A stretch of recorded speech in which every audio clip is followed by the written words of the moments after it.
Bienvenidos todos y todas las personas que nos están acompañando a partir de este momento en nuestro coloquio de la Asociación Mundial de Justicia Constitucional, en donde hablaremos precisamente de la importante, tema muy importante, que nos acompañará y que nos permitirá ahondar en circunstancias de orden jurídico en esta noche. Para mí es un verdadero placer por parte de la Asociación Mundial de Justicia Constitucional presentar este coloquio que hemos denominado,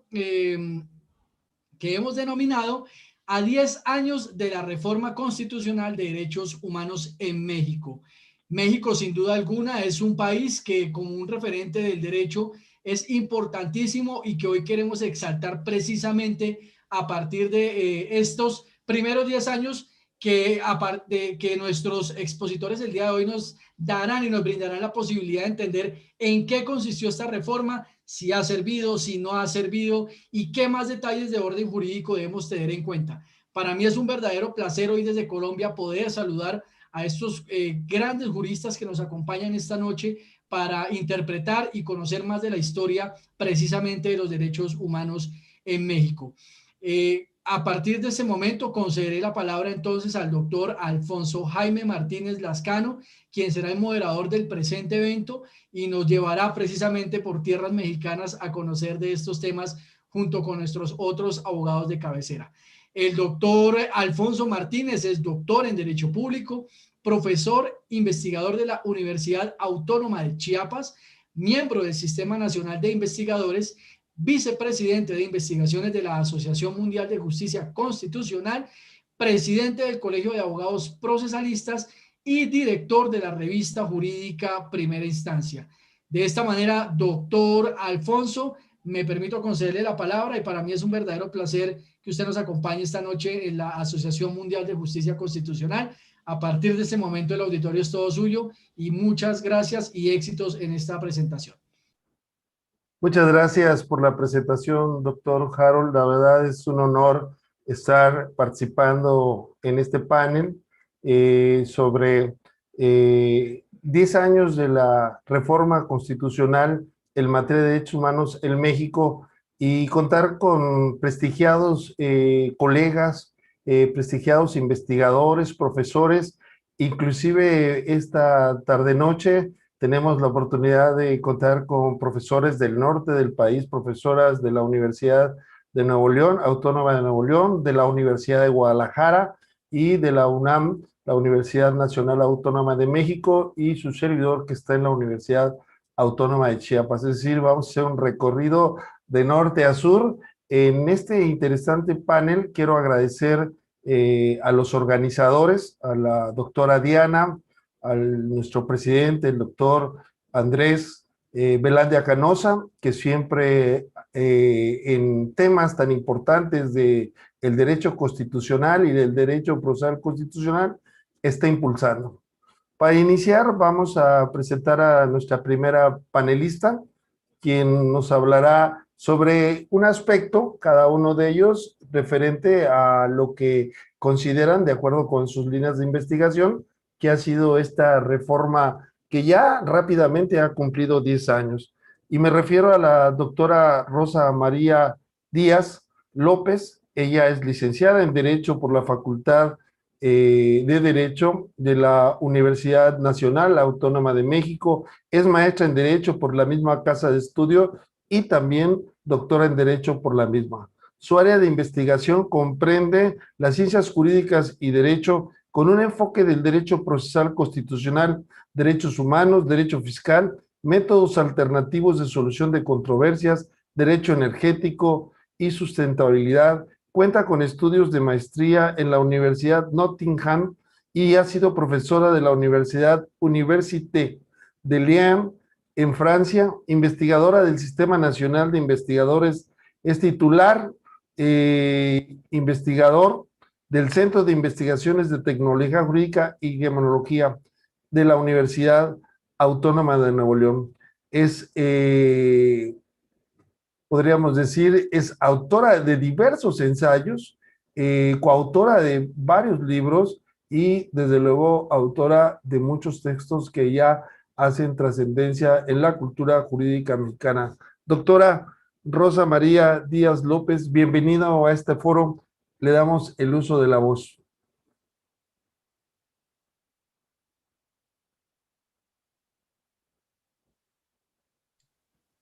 Muchas gracias.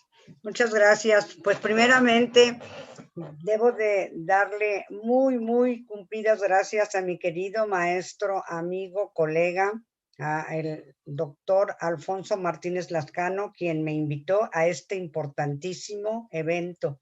Por supuesto, a la Organización Mundial de Justicia Constitucional por haberme aceptado en su casa, a todo el grupo de entusiastas jóvenes como el que nos ha presentado hace un instante, Harold.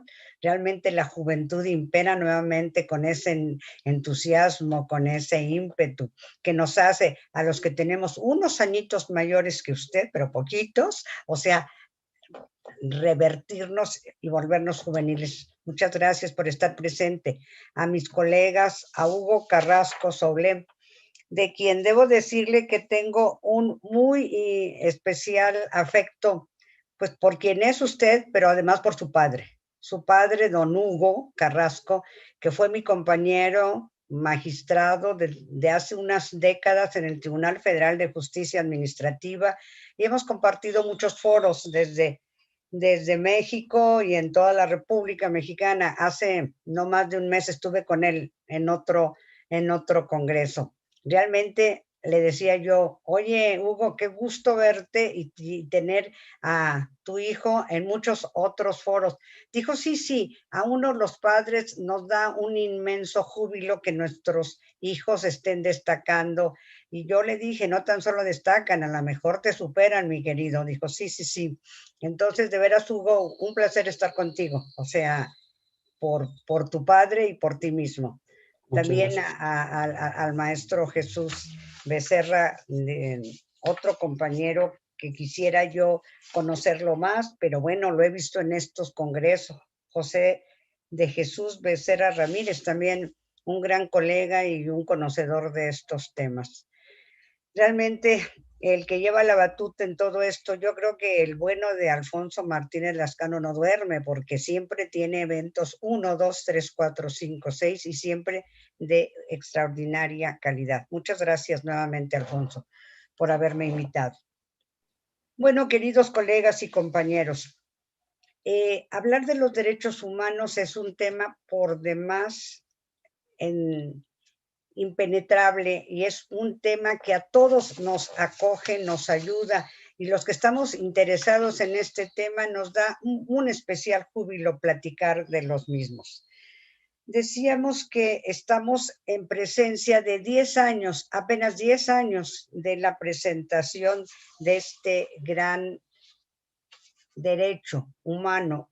El derecho humano que fue reformado constitucionalmente el 10 de junio del 2011, trayendo consigo, por supuesto, una serie de elementos que enriquecen y repercuten en los derechos fundamentales de las personas. Esta reforma constitucional de gran trascendencia histórica tiene varios ejes. Uno de ellos es el reconocimiento de los derechos humanos consagrados tanto en la Constitución Política de los Estados Unidos Mexicanos como en los tratados internacionales de los que México es parte. Es el establecimiento de un nuevo principio de interpretación pro persona de estos derechos. Trae aparejada la creación de un nuevo sistema de control de constitucionalidad en materia de derechos fundamentales que involucra a todas las autoridades del Estado mexicano en el ámbito de sus competencias. La postulación de los principios que integran y enriquecen los derechos humanos y la reformulación y el fortalecimiento de los organismos defensores de estos derechos, pues el tema ya de los derechos humanos y sus reformas ya cumplieron su primera década, implican necesariamente un replanteamiento de la realidad jurídico-constitucional mexicana, así como una reflexión en materia internacional. Recordemos este maravilloso artículo primero constitucional. En los Estados Unidos mexicanos, todas las personas gozarán de los derechos humanos reconocidos en esta Constitución y en los tratados internacionales de los que el Estado mexicano es parte. Todas las autoridades, en otro párrafo dice, en el ámbito de sus competencias, tienen la obligación de promover, respetar, proteger y garantizar los derechos humanos. Como se aprecia de estos párrafos que he leído textualmente, todas las autoridades en el ámbito de sus competencias están obligados a proteger y a respetar los derechos humanos consagrados en la Constitución y en los tratados internacionales. Uno de estos derechos que es al que me voy a referir en esta ocasión, es el derecho a la salud, que está establecido en el artículo 4, que dice textualmente: toda persona tiene derecho a la protección de la salud. La ley definirá las bases y modalidades para el acceso a los servicios de salud y establecerá la concurrencia de la federación, las entidades federativas en materia de salubridad general, conforme a lo que establece el artículo 73, fracción 16.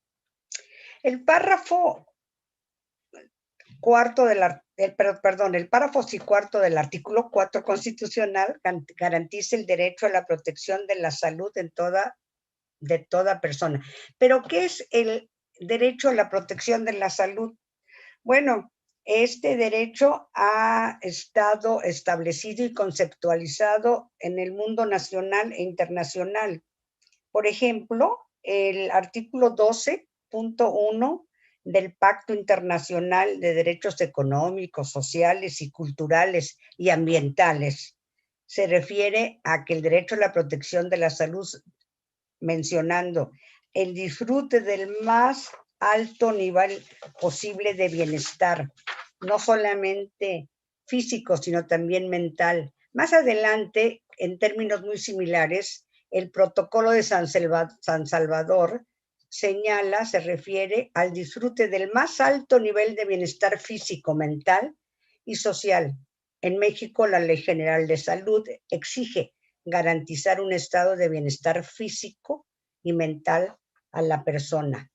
Del análisis de los numerales internacionales del Pacto Internacional de Derechos Económicos, Sociales y Ambientales y de nuestra propia Constitución, en el artículo 4, se desprende que el Estado mexicano se encuentra obligado a crear las condiciones que aseguren a todas las personas la asistencia médica y servicios médicos en caso de enfermedad. Asimismo, se advierte que una cuestión fundamental e inherente a la debida protección del derecho a la salud es que los servicios se presten de manera integral, lo que implica que se debe proporcionar un tratamiento adecuado y completo.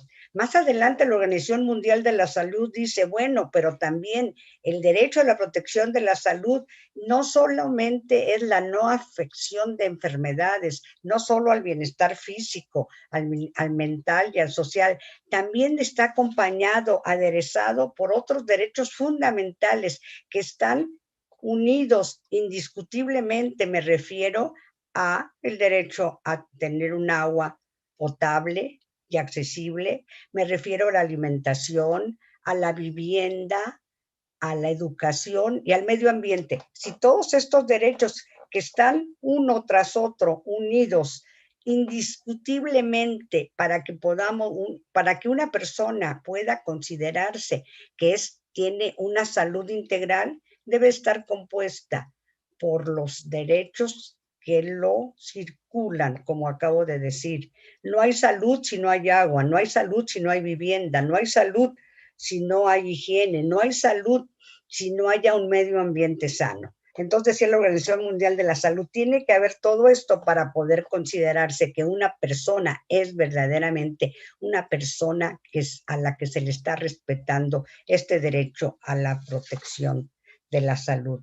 Y voy más adelante diciendo, el derecho a la protección de la salud debe entenderse como un derecho al acceso universal y equitativo a toda una gama de opciones equivalentes, facilidades, bienes, servicios y condiciones a través de políticas públicas intersectoriales, debidamente diseñadas y financiadas, que permitan a las personas tomar las mejores decisiones posibles para satisfacer sus necesidades de salud. Y entonces yo me pregunto en este momento, aunque no es el tema al que me voy a abordar específicamente, pero sí me pregunto, y todos los aquí presentes, en este terrible año 2020 y principios del 2021, este derecho a la protección de la salud en México y probablemente en Latinoamérica y en el mundo entero, realmente ha cumplido cabalmente con todos estos postulados, estos elementos que dije, en cuanto a que debe entenderse como un acceso universal. Todos tienen este acceso con COVID-19, todos se les ha tratado de una manera equitativa, con opciones equivalentes, facilidades, bienes, servicios y condiciones. Las políticas públicas intersectoriales han sido las adecuadas, están bien diseñadas y financiadas. Creo que este es un tema fundamental que debemos de tratar en algún otro evento. El derecho a la protección de la salud y COVID realmente responde a lo que es, a lo que debe ser, a lo que está entendido mundialmente por el derecho a la protección de la salud. Creo que nos debe mucho que aclarar el Estado en el tema. Pero bien, regresando, decía Alfonso, tenemos que platicar sobre cómo el derecho a la protección de la salud es uno de mis temas que he estado tratando desde hace algunas décadas. De hecho, el Instituto de Investigaciones Jurídicas tiene un libro que se llama El Ombudsman de la Salud, que yo hice ya hace algunos 10 años, y después el derecho de los médicos, el derecho de los pacientes, etcétera. Es un tema que me ha apasionado.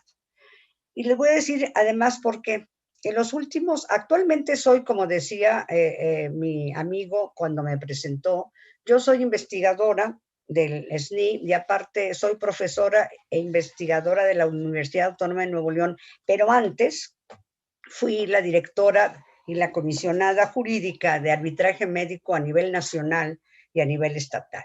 Entonces, de viva voz y en la trinchera, vi crecer y se fundó una política pública importantísima con la creación de la Comisión Nacional de Arbitraje Médico. La Comisión Nacional de Arbitraje Médico desde 1996 está haciendo verdaderamente eco de ese derecho a la protección de la salud.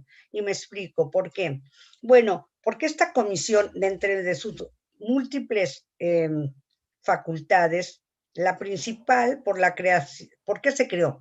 Porque había un problema muy fuerte en cuanto a la atención médica.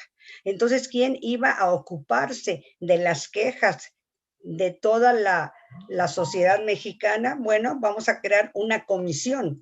Esta comisión va a asesorar, va a orientar, va a ayudar y va a tratar de resolver las controversias que se susciten entre prestadores de servicios médicos y los pacientes que acuden a ellas. Y entonces, al tratar de resolver las controversias, dicen, vamos a crear o vamos a recordar una justicia que debemos implementar cada vez más, que es la justicia de la paz. Mecanismos alternativos de solución de controversias. ¿Para qué? Para la salud, este elemento, el acto médico que se considere que fue irregular o que se negó su atención, aquí estamos listos, prestos para darle respuesta. Esta es una respuesta al derecho a la protección de la salud.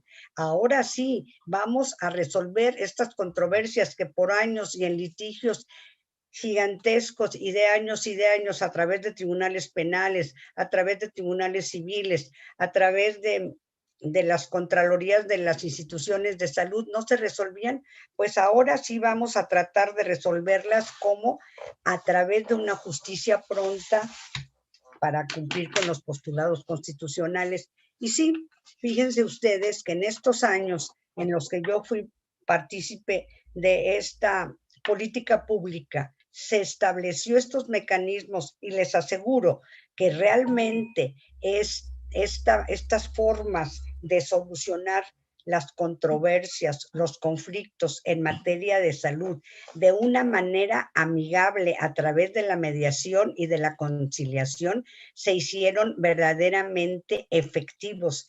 Innumerables, miles y miles de asuntos se ventilaron en esta comisión, lo que les permitió dar mejores asesorías. Está compuesta solamente por 2 profesionales, los médicos y los abogados, quienes interactúan como un buen matrimonio para poder darle una asesoría completa en materia jurídica de sus derechos y de sus obligaciones, no solamente a los médicos, no solamente a los pacientes, a todo el que llegue a presentar una queja o cree que va a presentar una queja, pero solamente cuando se trata de la salud, de acto médico. Y se resolvieron los asuntos de una manera sencilla a través de la conciliación. El médico y el paciente intercambian opiniones y llegan afortunadamente en la mayoría de los casos a una solución, y esta conciliación se eleva, se hace un convenio y tiene cosa de fuerza juzgada. Realmente la Comisión de Arbitraje Médico, las comisiones de los estados han dado respuesta al derecho a la protección de la salud, pero no solamente en la resolución de controversias, también en la resolución de actos de día a día de los pacientes, cuando van verdaderamente angustiados porque no tienen las medicinas necesarias. Existe otra fórmula llamada conciliación inmediata, en donde se presentan a la institución, la vuelve a atender un médico, la atiende un paciente y el abogado le dice: ¿qué le podemos servir? Necesito que a mi madre se le dote de medicinas. Si están en el cuadro básico deben de dárselas, y si no, tienen la obligación de proveerlas con la farmacia correspondiente. Es un derecho de los gobernados, y las instituciones de salud tienen que cumplimentarlas. Quiero decirle que en la mayoría de los casos accedían, eso se llamaba gestión inmediata, conciliación inmediata. También iban, por ejemplo, a solicitar que les hicieran cambios de horarios porque trabajaban en la mañana y ahora querían tener un horario en la tarde, o viceversa, o porque estaban en la institución de salud, llámese Instituto Mexicano del Seguro Social, llámese ISSSTE, llámese Petróleos Mexicanos, llámese Fuerzas Armadas y sus instituciones de salud. Todos tenían la obligación de atender al paciente inmediatamente. Entonces, y cuando esto no se lograba, nos venían a decir e inmediatamente actuábamos. Las comisiones de arbitraje médico, entonces, repito, están dando una respuesta al derecho a la protección de la salud a través de formas novedosas de solución: conciliación inmediata, conciliación general y arbitraje a través de los laudos arbitrales cuando esto es necesario. Me están señalando que creo me quedan 2 minutos o 1 minuto. El tiempo, el rey Cromos es implacable. Puedo platicarles, me emociona el tema, lo conozco de los años que estuve presente, pero quizás en el momento de preguntas y respuestas podamos regresar. Muchas gracias por su atención. Gracias, Alfonso. Muchas gracias, doctora Rosa María Díaz, por su brillante exposición.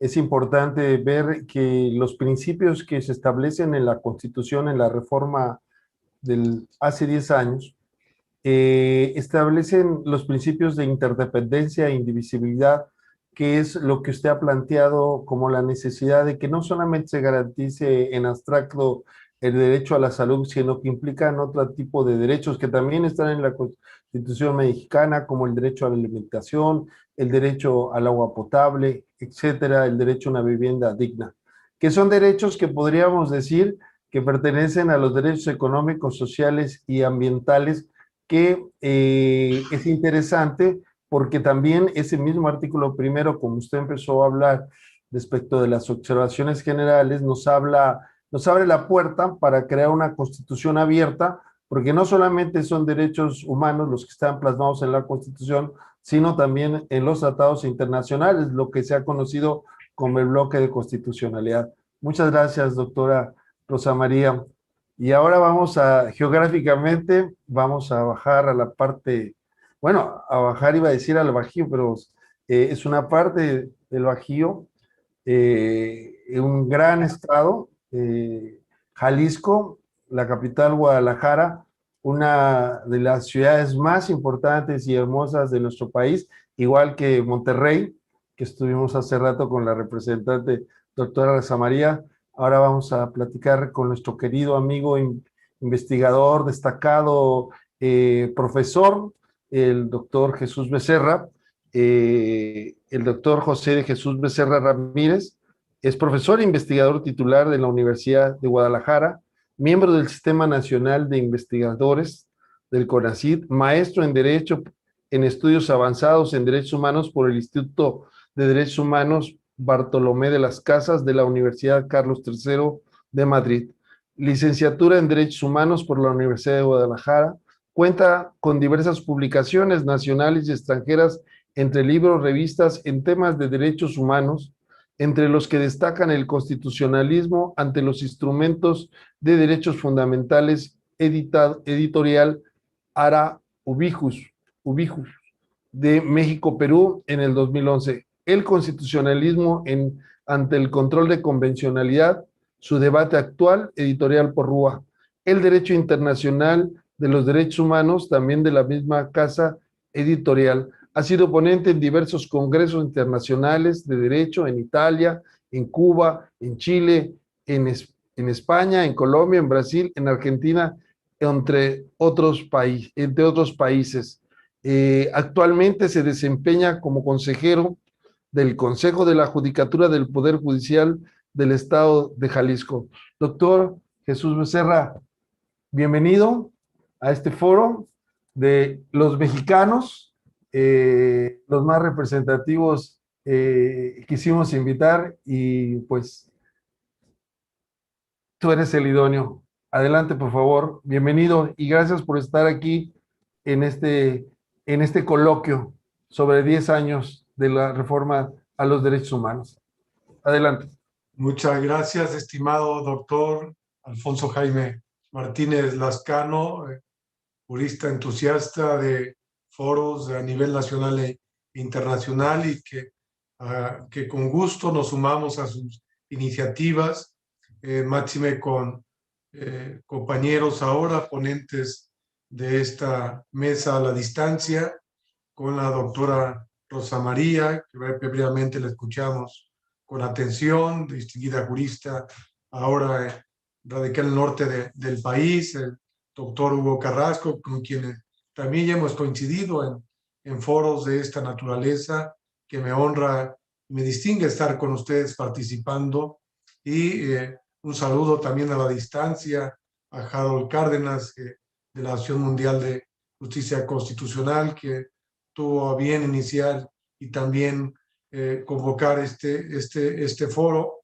que vuelvo a insistir y repetir. Con gusto estamos aquí para deliberar precisamente a la distancia de 10 años de esta interesante transformación constitucional que se realizó en nuestra Constitución Política de México y que despertó pues entusiasmo en el mundo académico, entusiasmo por el tema normativo y también pues alegría pensando en que esto de forma institucional pudiera abonar a la garantía, a la materialización plena de los derechos humanos en nuestro país. Creo esta transformación constitucional que los que nos dedicamos al tema constitucional y sobre todo a la preocupación por los derechos humanos, que es nuestra militancia, la militancia por los derechos, desde el punto de vista académico, que es también nuestra trinchera, pues nos alegramos con tal transformación constitucional, con un calado increíble, porque México recogía en esa reforma temas, instituciones, aspectos que, pues, representando pues el constitucionalismo de avanzada desde el punto de vista normativo, aclaro, punto de vista normativo, porque pues materializaba en esa reforma constitucional varias cosas que voy a acotar y referirme para partir este diagnóstico a la distancia y con la limitación del tiempo. Esta transformación, que yo lo digo, que México recogió de este constitucionalismo contemporáneo, fue a varias bandas y fue de entusiasmo por la forma en que se diseñó, se estructuró y se plasmó en nuestra Constitución. Pareciera con eso México se pone al día con este constitucionalismo contemporáneo, con el constitucionalismo que surgió sobre todo después de la Segunda Guerra Mundial, preocupado por no dejar en orfandad a los ciudadanos, a las personas en general, ante los actos que pudieran lesionar sus derechos de los propios estados nacionales. Entonces, este constitucionalismo mexicano que derivó de esta reforma, que si bien es cierto, había ya algunas cosas previamente en el constitucionalismo que surgió en el 17 con la Constitución del 17, pero que clarifica y potencia el tema de los derechos en varias vertientes. Una, con esto entraremos a lo que Fioravanti señala, el constitucionalismo mexicano, con la reforma del 2011, a un constitucionalismo supranacional. No porque vaya a existir una constitución global, ni mucho menos, sino porque la propia Constitución mexicana se adscribe a este constitucionalismo supranacional porque se abre a lo internacional. Se vuelve México, que si bien es cierto, ya había ratificado muchos tratados, teníamos ya un artículo constitucional que se abría a lo internacional, pero en particular esta reforma y con el artículo primero de la Constitución se adscribe a lo que el profesor italiano, a lo que Mauricio Fioravanti señala como constitucionalismo supranacional, porque se abre a través de una conducta, como Haberle también lo dice, el jurista alemán, con un constitucionalismo cooperativo con lo internacional. Entonces, esta reforma, que voy a referir esta primera parte de mi exposición a referirme a estas bondades, que es bueno recordarlas para seguir pugnando desde la academia que se materialicen, que se abra lo internacional a través de cláusulas de apertura a lo internacional y no cualquier tipo de cláusulas. Rolla dice y sistematiza, dice que este constitucionalismo cooperativo o este constitucionalismo supranacional es, como lo dicen los autores que cité al inicio, porque esta constitución se abre a lo internacional, para que ingresen contenidos internacionales a través de la habilitación nacional y que lo hace nuestra Constitución mexicana. ¿Qué tipo de mecanismos o vías se abre? Dice Rolla que el constitucionalismo contemporáneo tiene 4 vías de apertura. Las vías de incorporación, de aplicación directa de los instrumentos internacionales, la vía jerárquica o que les da rango de un nivel de graduación normativa a estos instrumentos y a veces les da rango constitucional o supraconstitucional, o también la vía de protección más amplia, como lo conocemos al principio pro persona o pro homine, de que se abre a lo que más favorezca, o también la interpretación conforme. Y así vamos a encontrar constituciones como la española, con cláusulas de interpretación conforme a lo internacional, o la portuguesa con cláusulas de aplicación directa, también de interpretación conforme, o también la Constitución colombiana del año 91, que también abre cláusulas muy claras a lo internacional que las señala el propio Rola. Entonces, todas esas que menciona Rola, pues establecen perfectamente en el constitucionalismo mexicano. Las 4 que sistematiza Rola, en la reforma del 2011 se incorporan a la Constitución mexicana. Y eso es muy generoso porque normativamente no solamente tenemos como fuente los derechos de la Constitución mexicana, sino todas aquellas que emanan del consenso internacional, de convenciones, tratados o protocolos. ¿Sí? Se abre para la Constitución mexicana con esta reforma. Pero además también incorpora un término que solamente estaba en el ámbito de la ética y la moral, el término derechos humanos, porque lo constitucionaliza. Derechos humanos, el término como tal, deja de ser un aspecto de ética y moral y se constitucionaliza y encabeza al inicio de nuestra Constitución mexicana. Entonces, constitucionaliza ese término, se abre cláusulas de apertura al derecho internacional, pero también esta reforma lleva a replantear el sistema de fuentes. Replantea el sistema de fuentes por lo que previamente mencioné. Porque ya las fuentes históricas, aquellas pirámide muy clara que históricamente nuestras escuelas de derecho no lo planteaban, ahora con la reforma del 2011 el sistema de fuentes cambia. Cambia porque ahora tenemos fuentes normativas muy claras, vuelvo a insistir. No quiero decir que no se venían ya dando, sino que se clarifica el sistema de fuentes ahora, donde se abre a fuentes normativas y jurisdiccionales o jurisprudenciales más allá de la frontera nacional. Y eso cambia de forma literal el sistema de fuentes en nuestro país. Entonces, ya llevamos 3 aspectos fundamentales de esta nueva transformación constitucional que no fue menor, sino de un calado y de una relevancia fundamental que viene a dar un giro exponencial para la operación jurídica, para los operadores jurídicos, pero también para las personas. Porque el sistema de fuentes cambia, se refuerza y sobre todo estas fuentes ya no son solamente para que las apliquen los dioses del Olimpo, es decir, solamente ciertas personas o ciertos órganos.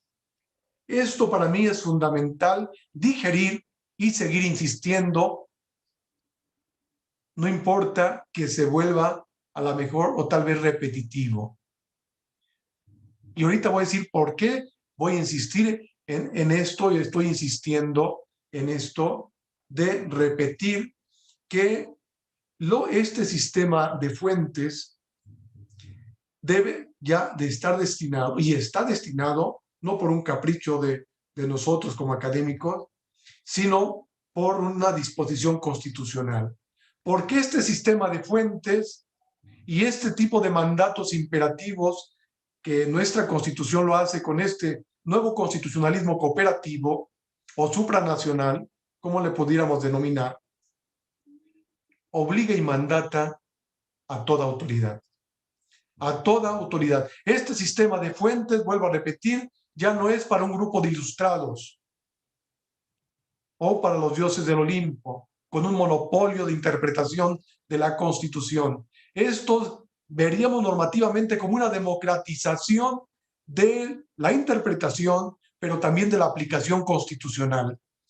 Esta nueva democratización o esta apertura a los intérpretes, que Haberle también, Peter Haberle lo menciona, ¿no? Trasladando y aplicando al constitucionalismo mexicano, obliga y mandata a toda autoridad a hacerlo. Por eso esa reforma para mí es de un enorme calado cuando dice toda autoridad deberá de promover, respetar, garantizar los derechos humanos. Para mí esto es donde se le obliga a toda autoridad a hacerlo. Pero ¿quién lo debe de hacer y aplicar? Pues como lo dice el propio párrafo primero de la Constitución, del artículo primero, toda persona deberá exigir a toda autoridad. Entonces, son mandatos de un calado tremendo que debemos de asimilar y debemos de impulsar para que este ejercicio y este Estado constitucional y democrático de derecho en verdad se materialice, porque lo que fuimos testigos en el mes de junio de hace 10 años, que ahora en junio los cumpliremos, pues fue eso, un constitucionalismo de vanguardia plasmado en nuestra Constitución que materializa los deseos desde el mundo académico, por eso el entusiasmo desde el mundo académico, y se escribieron muchas obras y capítulos, ensayos, artículos en relación a ello, pero ahora conviene decir, y esta es la otra parte que voy a tocar en mi exposición, ¿qué ha pasado con esta transformación tan bondadosa, tan generosa y con un calado tan fuerte desde el punto de vista normativo constitucional? A estos 10 años de esta transformación, ¿qué ha pasado? ¿En verdad la hemos digerido a rajatabla? ¿En verdad la estamos aplicando como la teoría, la filosofía interpreta de este constitucionalismo que mencionaba al inicio? ¿En verdad le hemos tomado en serio esos mandatos de toda persona, de toda autoridad, con todas estas cláusulas de apertura que señala que, claro, tenía más cosas esta reforma constitucional, pero me estoy enfocando sobre todo a este aspecto?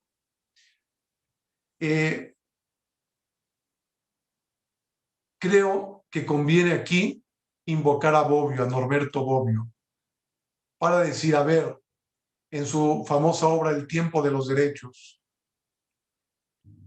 ya cumplimos con el reconocimiento, ya estamos bien en el fundamento de los derechos, ya está todo, hay muchos derechos reconocidos. ¿Qué es lo que falta ahora en este tiempo, ahora a la distancia de esa obra ya escrita ya hace algunos años? Decir, ¿no será bueno pasar ya la garantía de los derechos? Como Bobbio lo decía, ya tenemos todo normativamente en la Constitución mexicana. ¿Qué está pasando con la garantía? Con la garantía de los derechos. Es decir, tenemos constituciones muy generosas que se abren con obligaciones imperativas muy fuertes, con la posibilidad de hacer exigible todo, ya lo decía la doctora Rosa María en temas de derecho a la salud y tantos otros que ya están constitucionalizados, que son exigibles. Mire, para hacer un diagnóstico, por ejemplo, los indicadores ayudan mucho. Los indicadores nos ilustran cómo estamos parados. A ver, ya normativamente cosas muy generosas nos hemos tocado, pero fíjense ustedes, recientemente el Consejo Nacional de la Política de Desarrollo Social, el Coneval en México, nos dio datos recientes muy ilustrativos de que pues, no se está cumpliendo esta expectativa. Por ejemplo, por citar un caso,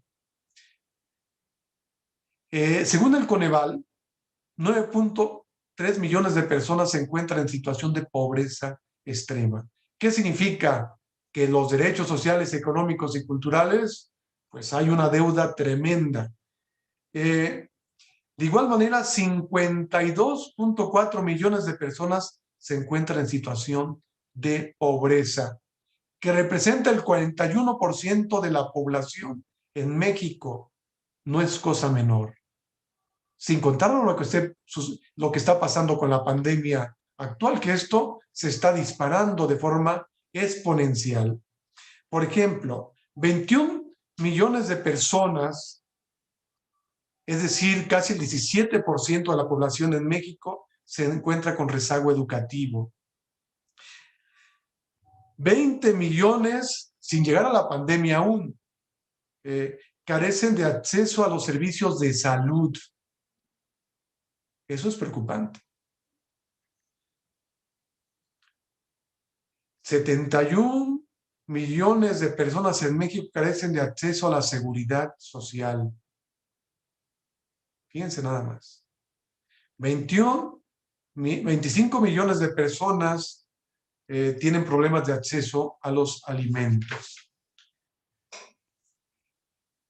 Fíjense, este diagnóstico es muy crudo, pero hay resistencias, y ya para cerrar, fíjense ustedes, también hay resistencias de índole jurisdiccionales. Y nuestros operadores jurídicos, a veces nuestro máximo tribunal, también se resiste y vamos poniéndole el nombre, la propia Suprema Corte. Esta reforma tan generosa en principios de interpretación conforme, de principios pro persona, de protección más amplia, y nos encontramos con resistencias como algunas tesis y jurisprudencias de nuestro máximo tribunal o máximos tribunales, porque también la integran algunos tribunales del país.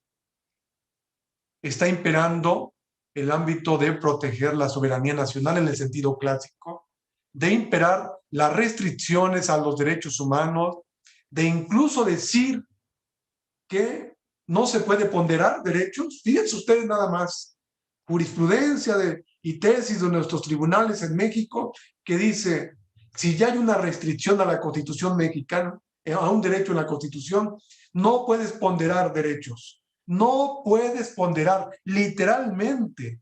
Es decir, todo eso que en la teoría los filósofos, los teóricos de los derechos humanos señalan, ya no están aplicando una regla. Si hay una restricción a un derecho humano en la Constitución, hay un tratado o una jurisprudencia que tenga un contenido mucho más generoso, una jurisprudencia en la Corte Interamericana o un tratado internacional donde el artículo primero habla de la protección más amplia, con un mandato imperativo, nuestros órganos dijeron, esperen, no vayamos tan rápido con la reforma de derechos humanos, vamos más despacio, incluso puede ser hasta regresivo. Es decir, hay cosas muy generosas en temas de seguridad social, de derecho a la salud de la Corte Mexicana, que es de admirar y de respetar con esa reforma y que han tratado de avanzar. Pero también hay que decir, y con eso concluyo, hay resistencias muy claras de incluso no operar a rajatabla la reforma. Es decir, sí ha impulsado la reforma nuevos comportamientos de la Corte, de los tribunales en México, con resoluciones de avanzada, pero por otro lado, sigue habiendo resistencias, invocando la soberanía no concebida como Luc lo decía, que hay cosas que no hay soberanía absoluta ni plena, más cuando son temas de derechos humanos, que eso, la soberanía se acota por decisión soberana del propio constituyente nacional, que si no tuviéramos el artículo primero estaría de acuerdo, y con eso concluyo. Pero tenemos un artículo primero que es decisión constituyente, que se abrió a lo internacional, que abrió a cláusulas de interpretación y de aplicación y de protección más amplia, fabulosas. Pero bueno, esperemos en las preguntas abonar un poco más sobre esto, pero bueno, nos apasiona como a todos hablar de estos temas. Muchas gracias. Dejo en esta primera intervención. Gracias, estimado doctor Jesús Becerra. Realmente temas de mucha profundidad, hablar de fuentes. Por ejemplo, cuando nosotros en México estudiamos Derecho, en el libro de Eduardo García Maínez, gracias, nosotros vemos en las fuentes de derecho no aparecen los tratados internacionales. Es decir, las fuentes son otras, ¿verdad? Esas cláusulas de apertura que nos ha hecho y nos ha mencionado el doctor, también algo que me gustó la forma de exposición, la verdad, el sistema jurídico mexicano se ha vuelto democrático porque permite y exige que todos los jueces puedan interpretar la Constitución y aplicarla. Esto también habría que verlo que era una disposición que ya se encontraba en el artículo 133, que no ha sido reformado, pero que la Corte, que es importante también mencionarlo como guardián de la Constitución, pues ha establecido interpretaciones que van o que dejan mucho que desear respecto al tema que mencionó el doctor Jesús Becerra de las restricciones constitucionales. Entonces, en ese sentido, también imagínense los indicadores que ha manejado respecto de la deuda en derechos económicos, sociales y culturales, para que vea, para que tengamos una dimensión de las personas que se encuentran en pobreza en México y pobreza extrema. Colombia, nuestro país hermano, pues es un país que en su totalidad llega a 50 millones de personas. Bueno, nosotros tenemos ese número de personas en pobreza. Entonces son números que quizás habría que dimensionarlos más, estos indicadores.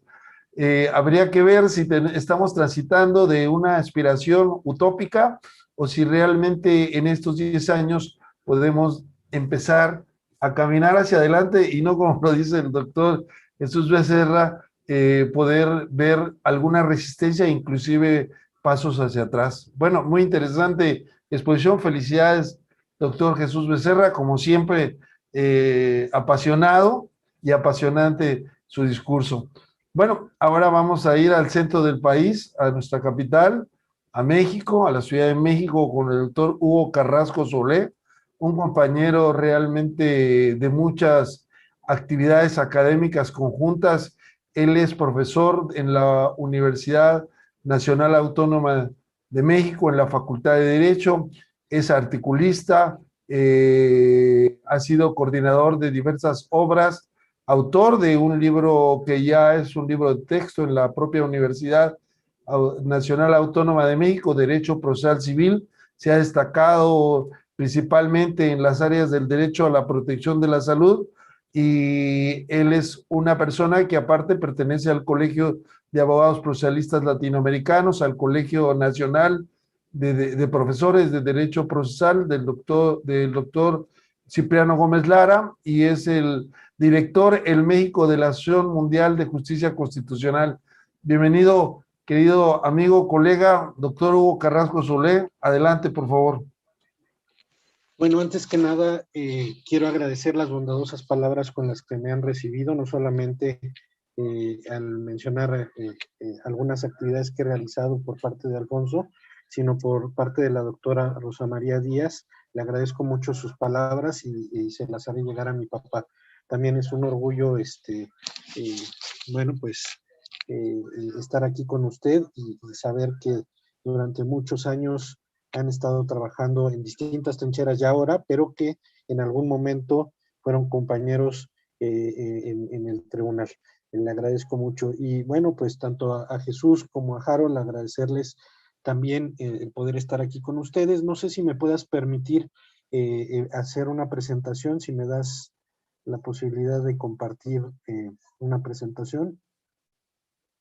Alfonso. Sí, adelante, adelante, doctor Harold, ¿estamos bien? Sí, ¿verdad?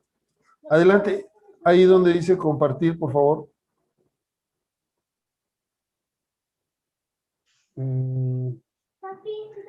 Ya, adelante, ahora sí.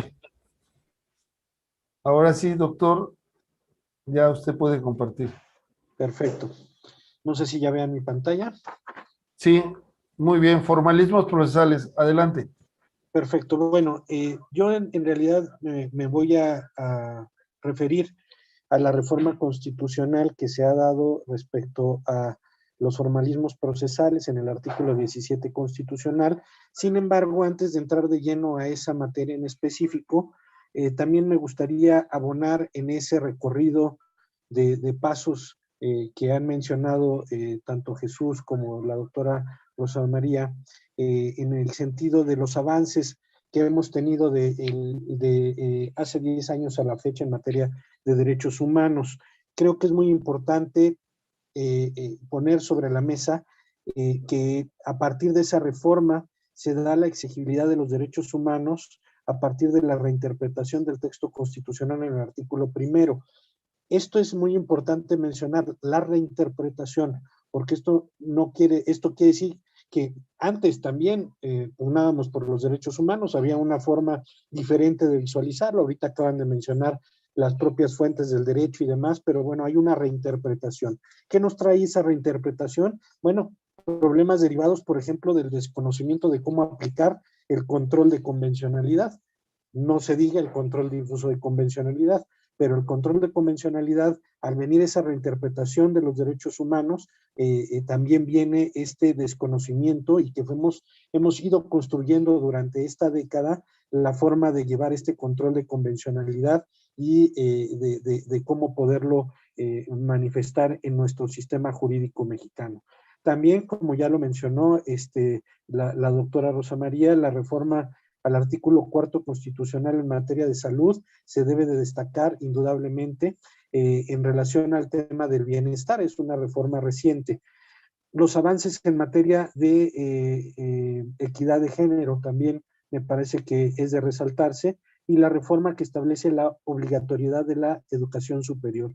Estas son reformas que se han venido gestando y que creo yo que también forman parte de esa inercia que se genera a partir de hace 10 años con la reforma al artículo 1 constitucional, en donde no solamente se viene esta reinterpretación a la que me refiero de los derechos humanos en el litigio, en el foro judicial, sino también viene una reinterpretación en el ámbito legislativo con reformas a nivel constitucional y que son también de gran calado.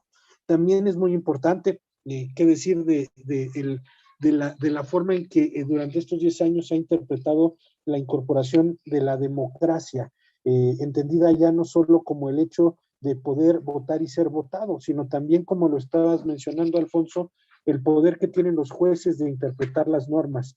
Ese es uno de los rasgos quizá más característicos dentro del Poder Judicial, el poder tener esa facultad, esa autonomía judicial para poder resolver, interpretar las normas, es fundamental en un Estado democrático. Y hoy vemos que está en grave peligro, derivado de los comentarios que ha hecho nuestro señor presidente.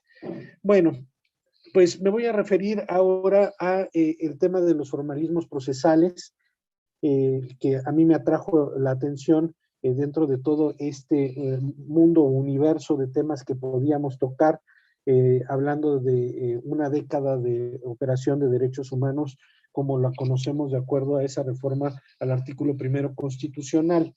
Creo que un punto clave en la impartición de justicia es superar esos formalismos procedimentales, y aquí más adelante lo veremos, pero hay que diferenciar entre los formalismos procedimentales y las formalidades esenciales del procedimiento.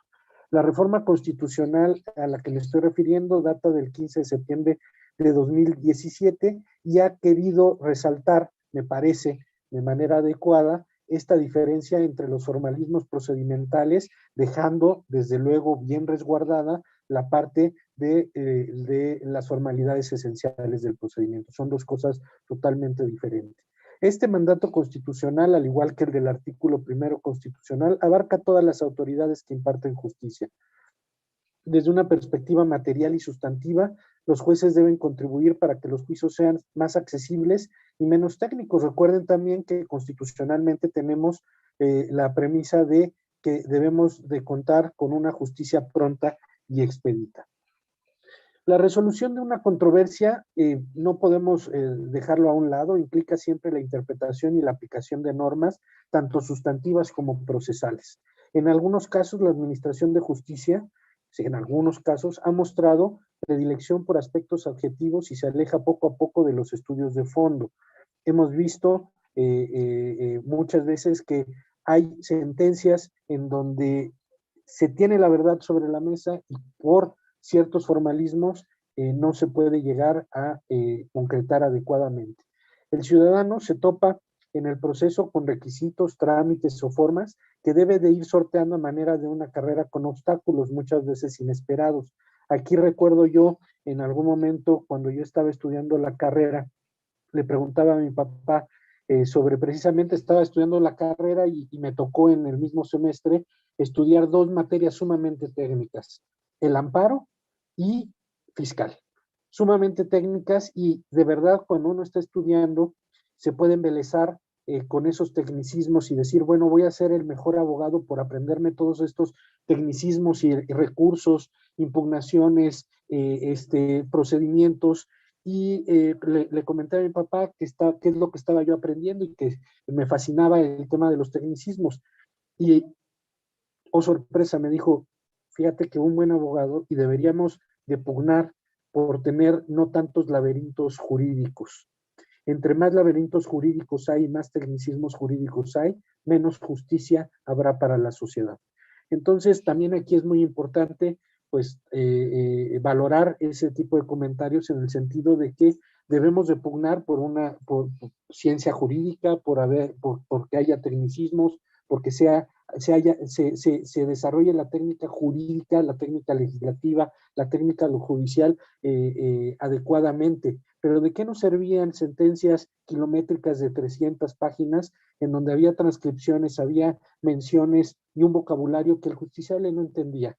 Hoy, gracias a ciertas reformas y al cambio de cultura, no solamente tiene que ver con una reforma, sino con el cambio de cultura jurídica de los operadores jurídicos. Tenemos sentencias y obligación en los jueces a dictar sentencias que sean entendibles, con vocabulario entendible, apartarse de esos formalismos, y ahí es donde entran en la parte de la reforma constitucional, evitar esos formalismos procedimentales para acercar la justicia al justiciable.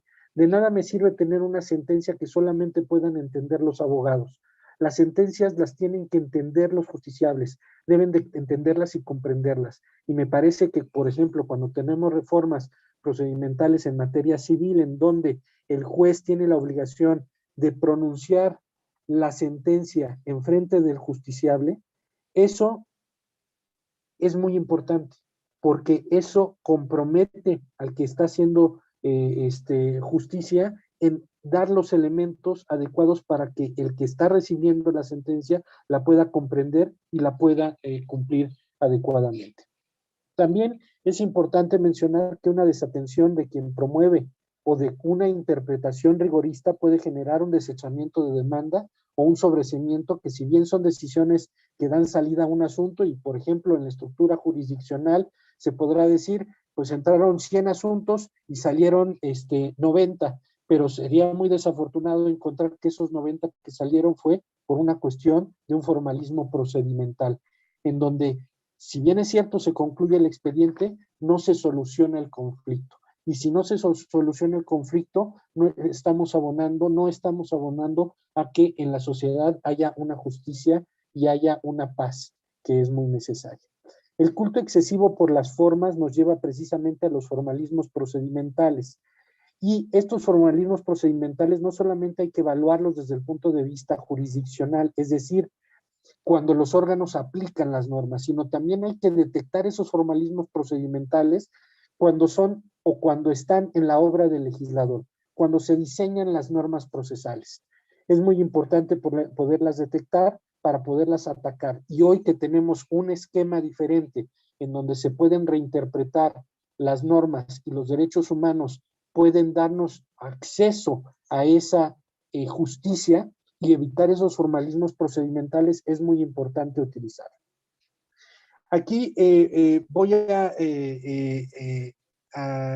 utilizar un poco más adelante, si me da tiempo, un ejemplo precisamente de este diseño procesal que el legislador local en la Ciudad de México diseñó para pedir la firma. La firma es un requisito que debe de llevar todo documento para que pueda tener efectos jurídicos, y es razonable pedir la firma, es lógico pedir la firma, porque es la expresión de la voluntad, y en términos procesales es un elemento sine qua non para poder seguir el procedimiento. Sin embargo, vamos a encontrar, me voy a adelantar a unas láminas, quiero llegar a este artículo, el artículo 980, sobre todo para dejar énfasis que cuando hablamos de formalismos procedimentales, tenemos la idea de que nos referimos a los formalismos que vivimos en el juzgado por la interpretación de los juzgados. Aquí me quiero referir, y por eso estoy llegando a esta lámina, me quiero referir al diseño de las normas procesales. Aquí tenemos el artículo 980 del Código de Procedimientos, que tiene otro equiparable al 255 del Código de Procedimientos. Este es para los requisitos de la demanda de los juicios orales civiles. El equiparable a los juicios ordinarios civiles es el 255. Y tiene el mismo requisito, exactamente el mismo requisito, la firma. Y veamos a lo que me refiero. La firma del actor es uno de los requisitos, o de su representante legítimo. Si estos no supieren o no pudieran firmar, pondrán su huella digital firmando otra persona en su nombre y a su ruego, indicando estas circunstancias. Quizá esta reforma, cuando se diseñó esta reforma al Código de Procedimientos, el legislador inclusive pudo haber pensado que estaba siendo vanguardista. ¿Por qué? Porque estaba incluyendo a las personas que no podían o que no sabían firmar, y estaba incluyendo un mecanismo para que pudieran expresar su voluntad, y en lugar de que firmaran, porque no pueden, saben firmar, pues pondrían en su lugar una huella digital, firmando a otra persona en su nombre y a su ruego, indicando estas circunstancias. Pero ¿qué sucede cuando esa persona que no puede o no sabe firmar, más bien que no puede, es porque no tiene extremidades, ni superiores ni inferiores? ¿Va a poder poner su huella digital? Aquí estamos hablando de un formalismo procedimental. Me están imponiendo la obligación de poner la huella digital para poder sustituir la firma del actor. ¿Y a qué podemos llegar? Precisamente a lo que mencionaba en la primera lámina, que si yo no reúno los requisitos que se establecen en el 980, particularmente en el tema de la firma, si mi cliente no puede firmar, o no puede, o no sabe firmar, entonces tiene que poner la huella digital, y si no tiene huellas digitales, entonces ese formalismo puede llegar a llevarme al desechamiento de una demanda, al no acceso a la tutela judicial. Aquí, gracias a esta reforma constitucional de la que estamos hablando, al artículo primero constitucional, al control difuso de convencionalidad y a los diversos principios que se han generado a raíz de esta reinterpretación por este texto constitucional, podríamos pedir jurisdiccionalmente, a través del control difuso de convencionalidad, la no aplicación de este requisito y dejar simplemente que otra persona firme a mi ruego, y que se indiquen las circunstancias de que no puedo firmar porque no cuento con huella digital, aunado a indicar que no se deben de pedir formalismos procedimentales que me lleven al no acceso a la justicia, como sería el caso. Para poder llegar a este tipo de decisiones, es muy importante que, para darle operatividad a este artículo 17 constitucional, hablemos también de la necesidad de que el operador jurídico haga un escrutinio de razonabilidad en esos requisitos, en esos formalismos, y a la vez aplicar principios de equilibrio y el ejercicio de ponderación. El ejercicio de ponderación que proporcione parámetros razonables entre las formas, los requisitos y las formalidades procesales, y el acceso pleno a la justicia. Me parece que el artículo 17 constitucional, en su artículo 3º, pareciera una reforma que puede ser vista muy rápidamente, pero no, me parece que hay muchos elementos que nos podrían hacernos detener para un análisis profundo. A mí me interesaba destacar con un ejemplo precisamente esos formalismos procedimentales que no solamente están en por ejemplo, cuando realizamos las posiciones. Cuando realizamos las posiciones siempre nos han enseñado que deben de empezar, diga si es cierto como lo es. Ya, debemos de abandonar esos formalismos. Hoy en día la confesional ya no es necesaria realizarla de esa manera, sino también se puede realizar como una declaración de parte, en donde se pueden hacer preguntas y posiciones. Se abandonan esos formalismos procedimentales en aras, muchas veces, de alcanzar la verdad, en aras, muchas veces, de alcanzar la justicia. Yo creo que es una reforma muy importante que viene a complementar todo este esquema de reformas constitucionales en materia de derechos humanos, y que desde luego creo y estoy convencido que se originaron o tienen como parteaguas esta reforma al artículo 1 constitucional que tuvimos hace 10 años. Desde luego, cada una de las reformas tiene su propia autonomía, su propio sentido y su propia lógica, pero a partir de esta nueva reinterpretación que nos ofrece el artículo 1 constitucional reformado hace 10 años, es que la cultura jurídica del operador jurídico en todas sus facetas, en el ejecutivo, en el legislativo, en el judicial, en el de la investigación, en el de la docencia, es que viene a crear una nueva cultura jurídica para abonar en materia de derechos humanos y acercarnos cada día más a la justicia. Muchas gracias. Excelente participación, estimado doctor Hugo Carrasco Solé. Si puedes quitar la presentación, por favor. Gracias. Bueno, es un tema muy interesante que el doctor Hugo Carrasco Solé nos ha expuesto. Realmente cuando nosotros empezamos a dar clases en la materia de derechos humanos, empezamos a incitar a los alumnos para que nos digan cuál es el derecho humano más importante, y todo el mundo dice la vida, la igualdad, la libertad, y pues yo digo el derecho humano más importante es el acceso a la justicia, porque el acceso a la justicia garantiza todos los demás derechos. En este sentido, también, como dice el doctor Jesús Becerra, ahí es donde se encuentran las garantías tan necesarias para poder ejercer. Esta reforma es muy importante, y también el punto que el doctor Hugo Carrasco Solé habla sobre el interpretar lo que dice una sentencia, porque muchas veces realmente es tan complicado, no solamente por el léxico, sino por la gran cantidad de hojas que conforman la sentencia. Nosotros vemos cuando estudiamos una sentencia, resulta que lo medular está en un párrafo de 10 líneas, sin embargo la sentencia tiene más de 100 páginas. Entonces es a veces absurdo la redacción de las sentencias. Realmente un ejemplo a seguir sería la redacción que utiliza la Corte Interamericana de Derechos Humanos, que son sentencias no tampoco no muy cortas, pero sí hace fichas técnicas donde hace un resumen de 3 hojas donde está lo más elemental, y el lenguaje es accesible. Algo que también me recuerda a la exposición sobre las sentencias es lo referente, por ejemplo, ahora que estamos con nuestros colegas colombianos, nosotros en México casi no utilizan los operadores jurídicos jurisdiccionales, el decir, como dijo Carneluti, como dijo Chovenda, sin embargo, realmente hacen copy-paste.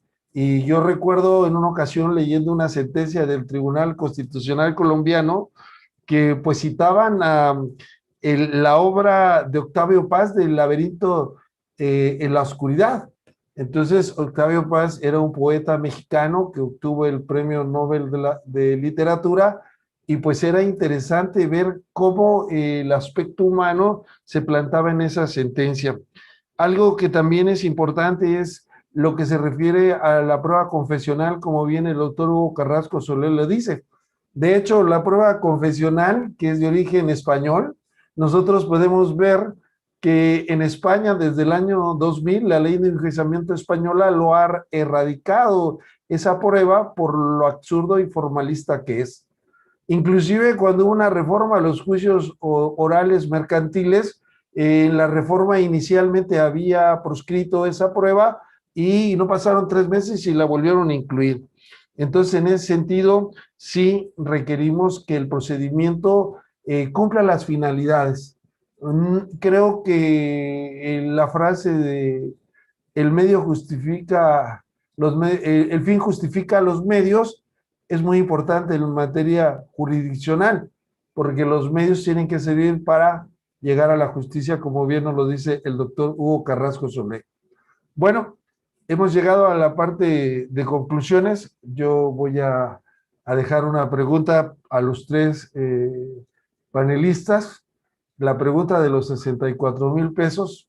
Decía el doctor Cipriano Gómez Lara, un querido profesor mexicano, procesalista, que realmente muchos estamos en este estudio del derecho procesal gracias a sus enseñanzas, no solamente como tratadista, sino también como ser humano y como intelectual.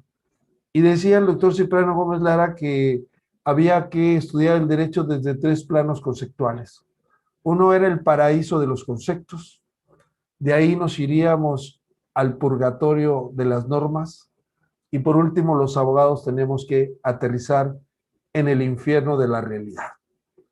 Bajo estos 3 planos conceptuales, yo les pregunto a nuestros queridos panelistas de hoy, ¿cómo califican a estos 10 años la reforma constitucional mexicana en derechos humanos? ¿En qué fase estamos y qué nos falta por hacer? Les voy a pedir que en 5 minutos o menos puedan hacer sus síntesis. Muchas gracias y vamos a iniciar igual en el mismo orden. Adelante, doctora Rosa María Díaz, por favor. Bueno, pues realmente podríamos decir que la reforma constitucional del artículo primero realmente es un parteaguas para la cultura jurídica de todo el país y de toda Latinoamérica, si me apuran. Pero nosotros los mexicanos realmente con esta reforma necesitamos y exigir a las autoridades que realmente cumplan con este paradigma, con este ejemplo, como lo decía el maestro Jesús Becerra. Realmente ha sido un gran acierto el haber implementado esta reforma tomando como base la doctrina extranjera, que ya no se nos había adelantado. Realmente México en el artículo primero es un modelo a seguir. Las autoridades tienen que cumplimentarlo. Realmente yo no estoy tan contenta con el cumplimiento de esta reforma. Y me refiero a los 3 niveles. O sea, el Ejecutivo está haciendo una serie de actuaciones verdaderamente contrarias a los principios del artículo primero constitucional. El que quieran mencionar está desconociendo tratados internacionales de alto calado, como por ejemplo en el mundo energético, en donde hemos firmado el Pacto de París, en donde decimos que tenemos que tener energías limpias, y esto es para beneficio de la salud, del medio ambiente, de todos estos primeros artículos, el 4º constitucional que los va enumerando. No ha cumplimentado, no está cumpliendo el Ejecutivo de nuestro país. Con mucha tristeza lo digo para nuestro público latinoamericano, no lo estamos cumpliendo. En otros aspectos sí, pero en el aspecto del Ejecutivo no está cumpliendo con los principios constitucionales, el primero, el que marca el artículo primero constitucional. Y también el Legislativo luego establece leyes que no son nada entendibles, sobre todo en la materia que yo manejo, como es el derecho fiscal en algunas partes, como decía mi querido Hugo Carrasco. Sí, es una materia muy técnica, con unos tecnicismos que cuando yo era magistrada hace 300 años, realmente tenía yo que llamar a un contador, a un asesor para que me explicara con detalle qué quiere decir cada cosa en el impuesto sobre la renta, sobre todo. Entonces, realmente al establecer leyes no estamos cumpliendo con darle a la ciudadanía, a los mexicanos, una frescura, leyes realmente que sean accesibles para todos. A veces somos muy confusos, pero además hacemos cosas que van en contra de los derechos humanos, como algún artículo del Código Fiscal último del 20 y del 21, en donde la defraudación fiscal nos las están equiparando a que estamos atentando contra la seguridad nacional del país. O sea, estructuras jurídicas verdaderamente que nos horrorizan a los abogados, sobre todo los que estamos en la materia procesal fiscal. Realmente el Legislativo tampoco está cumpliendo con el principio de autoridad, tienes que hacer todo lo que favorezca a los mexicanos. Pues no, si estableces leyes que no pueden cumplirse y que tenemos que presentar todo un mecanismo jurídico, Tribunal Federal de Justicia Administrativa, tribunales federales, antes las autoridades del SAT, me estoy refiriendo a la área fiscal, realmente tampoco están cumpliendo. Y en el Poder Judicial, pues lo que decía mi amigo y colega de Jalisco, ¿cómo es posible que a veces la Corte dice, pues sí, somos novedosos y estamos dentro de los controles de convencionalidad, del control difuso, etcétera, etcétera? Pero en cierto momento mejor no, porque esto va contra la seguridad nacional, mejor no, porque si realmente le damos entrada a este fenómeno jurídico en materia fiscal, esto podría traer como un deterioro en las finanzas públicas mexicanas. Sí sé, estoy convencida, sé que México en este momento requiere de mucha inversión y muchos impuestos deben de cumplimentarse por todos los mexicanos conforme al 31 fracción cuarta, pero no es la manera que el Poder Judicial no haga lo que tenga que hacer en los momentos cruciales al emitir una sentencia. Entonces, en términos generales, yo quiero decir, es maravilloso el artículo 1 constitucional, son 10 años, hemos mejorado mucho, sí hemos mejorado, pero tenemos mucha tarea por hacer, tanto el ejecutivo, legislativo y judicial. Eso es lo que yo opinaría.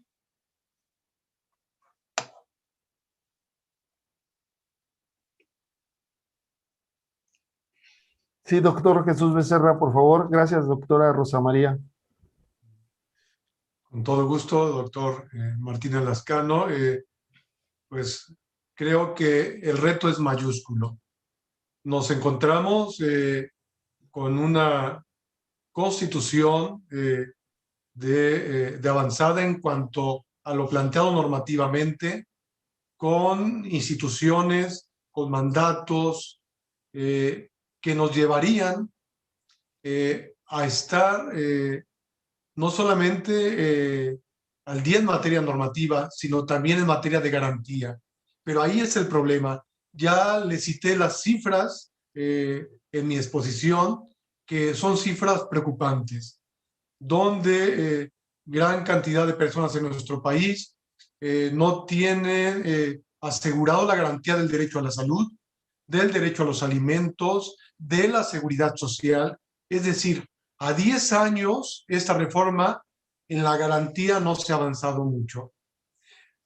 Sí hay hechos de algunas sentencias significativas, pero en la garantía, sobre todo los derechos sociales, económicos y culturales, la deuda sigue siendo mayúscula, sigue siendo mayúscula. Las resistencias de los operadores jurídicos es evidente. Creo que sí ha habido avances, pero me preocupan más las resistencias.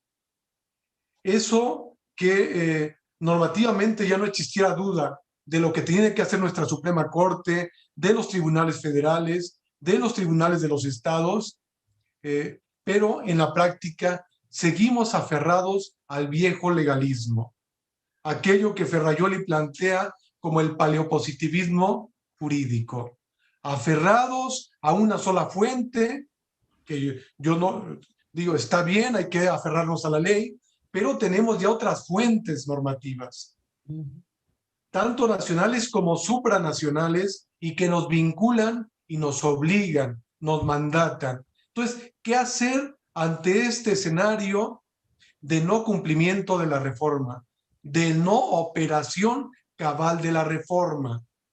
Creo, lo veo no sin tener una bolita de cristal, sino desde la humildad de la academia plantear los siguientes retos.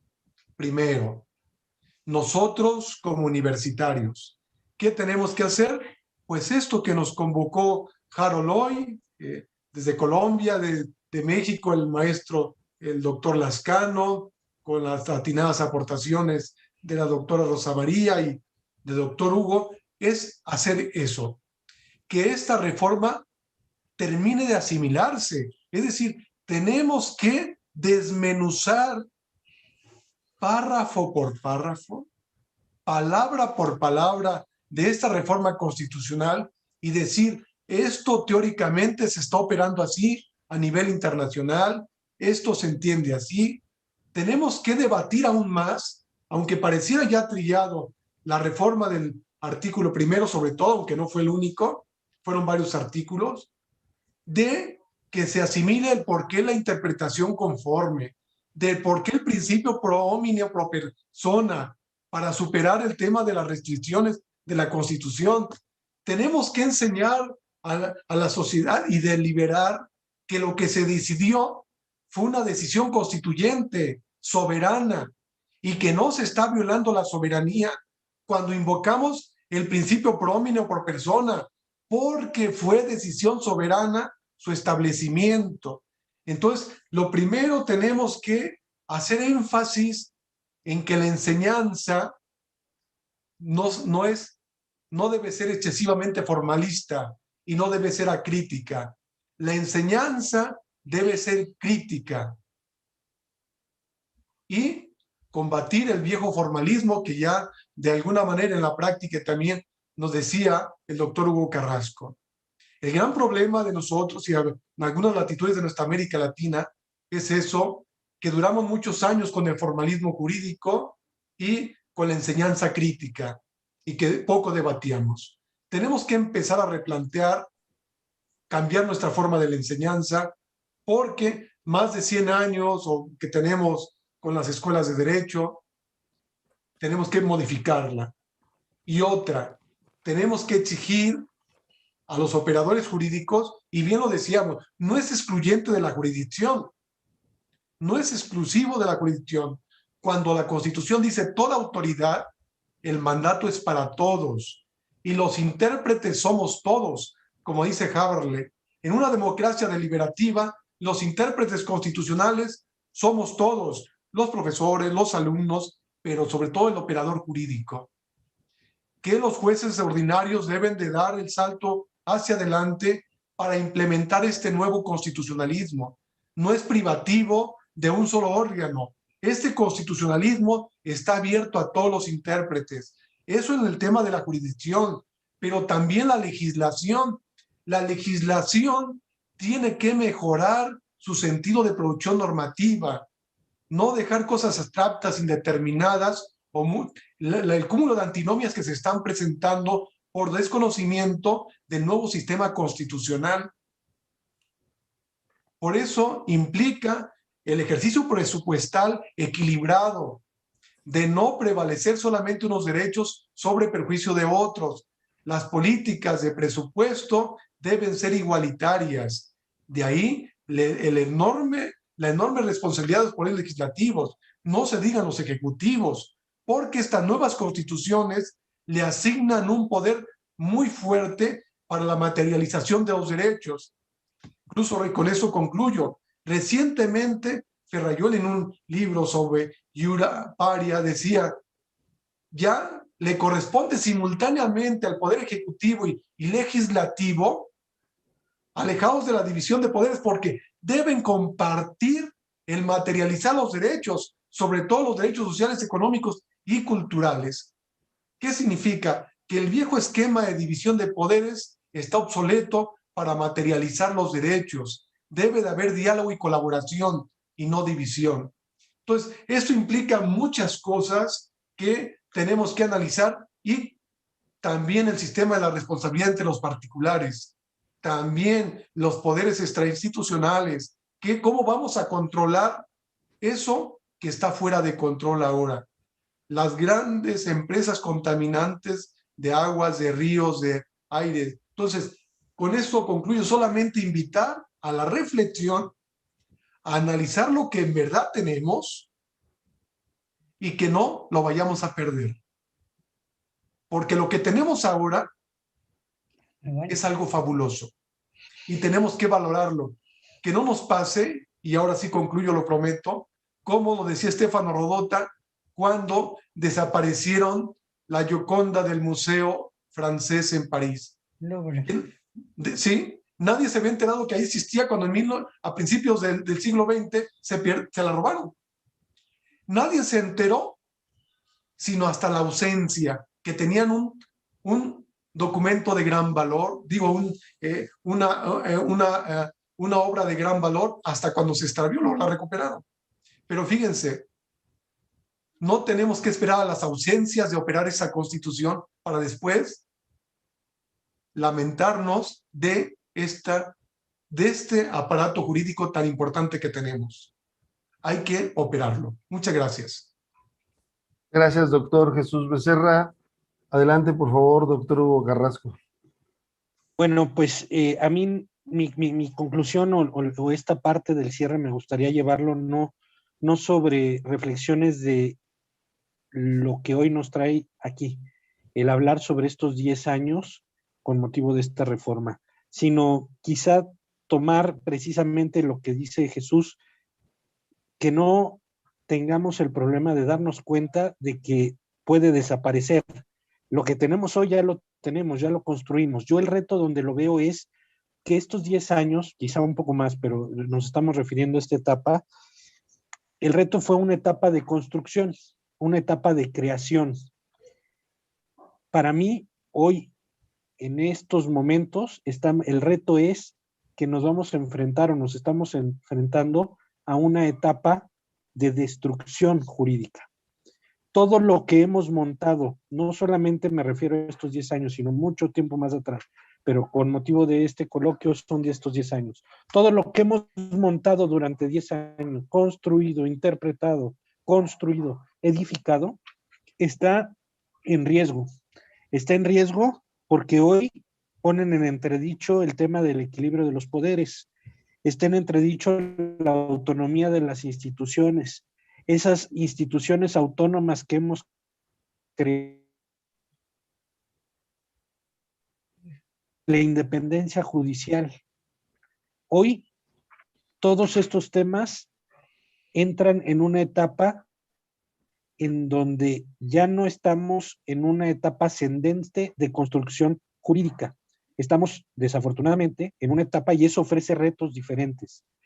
No es lo mismo ver los retos hacia adelante o ver el camino hacia adelante cuando estás construyendo, cuando estás edificando, a que cuando el reto es que no me destruyan lo que ya tengo, porque estamos en una etapa de destrucción jurídica, de romper todos los andamiajes jurídicos por la llamada cuarta transformación. Entonces, a mí me parece que el reto que tenemos hoy es diferente al que teníamos hace 10 años. Hace 10 años teníamos un escenario en donde una reforma de este tipo se veía muy interesante por todo lo que se podía construir. Hoy estamos en un momento en donde hay una ansiedad por generar cambios estructurales, pero esos cambios estructurales que nos van a llevar a la destrucción, si no lo sabemos contener, si esa democracia es tan sólida como pensamos que puede ser, porque ya tenemos la posibilidad de tener a tres distintos partidos en el poder, y eso habla de una democracia. Veremos si está consolidada. ¿Y cuándo se ve que está consolidada? Cuando las instituciones permanecen a las personas. Cuando pasa un PRI, pasa un PRD, pasa un PAN, pasa un Morena, y las instituciones continúan vigentes y bien edificadas, estamos hablando de que estamos en una democracia madura. Si no, vamos a tener muchos problemas. Pero yo creo que ese es el reto más importante. Bueno, muchas gracias, doctor Hugo Carrasco Solé.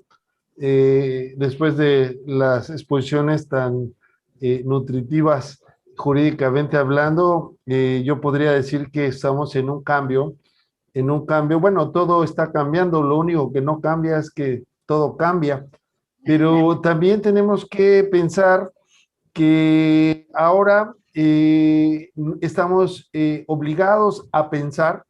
Realmente antes éramos la boca de la ley, lo importante nada más era repetir lo que le decía la ley y aplicarla. Ahora podemos decir que bajo determinados principios cada problema tiene que construir su propia respuesta, así que estamos ante normas dinámicas y no normas estables. También es importante que el ser humano se centra en la reforma con el discurso del derecho convencional, la gran fuerza que toma el ser humano y que en relación a lo que se ha dicho de la soberanía, también recuerdo algunas afirmaciones de Luigi Ferrajoli, donde decía que la soberanía no es algo abstracto donde se refugia el Estado, sino que la soberanía puede fraccionarse, y la soberanía se fracciona en la autodeterminación de cada uno de nosotros para vivir de manera libre, para tener derecho a la autodeterminación, al libre desarrollo de la personalidad. Entonces, la soberanía no es algo abstracto, sino es algo concreto que todos y cada uno debemos ejercer todos los días. Yo creo que los 11 artículos que fueron reformados hace ya 10 años casi, en junio serán exactamente los 10 años, vinieron a cambiarle la fachada a la Constitución, y no es producto, también hay que decirlo, no es producto del constitucionalismo mexicano, es producto de la expansión del derecho convencional, donde realmente muchos tratadistas han dicho que la Constitución mexicana se convencionalizó. Muchos artículos son repetidos de la Convención Interamericana de Derechos Humanos, como el artículo 29, que es similar al 27. Sin embargo, también la Constitución mexicana, no hay que dejarlo de decir, tiene cosas importantes de carácter nacional, como la brillante redacción del artículo 1 constitucional. Bueno, ha sido un panel muy, muy interesante. Hemos tenido la participación realmente de colegas destacados en diferentes partes del país. Es una muestra de los operadores desde la doctrina jurídicos, y yo quiero agradecer tanto a la doctora Rosa María Díaz, a mi apreciado colega Jesús Becerra, y a mi compañero ya de muchas luchas, Hugo Carrasco Solé, por esta oportunidad de reflexionar y repensar y no olvidarnos que el camino para un mundo mejor son sin duda alguna los derechos humanos. Y con esto cedo la palabra a Harold Cárdenas. Muchas gracias, Harold Cárdenas, por esta oportunidad, y un abrazo sincero desde México para nuestros hermanos colombianos, a la Asociación Mundial de Justicia Constitucional, a Diana, a Eduardo, a René, a Jaime y a todos los que de una u otra forma son el motor allá. Hasta pronto. Doctor Alfonso Jaime Martínez Lascano, doctor Hugo Carrasco Soule, doctora Rosa María Díaz López y doctor José Jesús Becerra Ramírez. Realmente ha sido un evento muy interesante, muy agradable y sobre todo muy enriquecedor para el alma académica en México y en Colombia, que hoy podemos y tenemos la posibilidad de analizar estos 10 años de reforma constitucional de los derechos humanos en México. Sin duda, como ustedes lo indicaban, Colombia y México tienen muchas similitudes en aspectos culturales, sociales, y creo que el derecho es otra de esas ramas que nos identifica también seguramente. Por eso la importancia de traer estos eventos, no solamente para Colombia, sino a nivel mundial, a Latinoamérica y a todas las personas que nos están observando en estos momentos. Así que les agradezco muchísimo la deferencia que han tenido el día de hoy con la Asociación Mundial de Justicia Constitucional, esta participación, y a todas las personas que han participado con su asistencia, con la vista de este video. Les agradecemos mucho haber participado. No olviden que este es un material académico que queda reposando aquí en YouTube, y usted lo puede compartir con las demás personas para que sigamos trascendiendo el derecho en nuestra Latinoamérica. De esta manera les agradecemos mucho su participación. Reitero mi agradecimiento a los doctores y a la doctora. Espero que nos veamos prontamente en otro evento de tipo académico y jurídico. Y por qué no, doctores, tras bambalinas lo decíamos, en eventos futbolísticos uno nunca sabe. y agradecerles nuevamente. No olviden suscribirse al canal de YouTube de Edúcame Online, seguir las redes sociales de la Asociación Mundial de Justicia Constitucional, AMJC, y cómo no, de la Asociación Colombiana de Derecho Procesal Constitucional, ACDPC. Para mí ha sido un verdadero honor, un verdadero placer. Les agradezco la oportunidad y nos veremos en una próxima oportunidad. Que estén muy bien y hasta luego. Feliz noche. Hasta luego. Hasta luego. Adiós.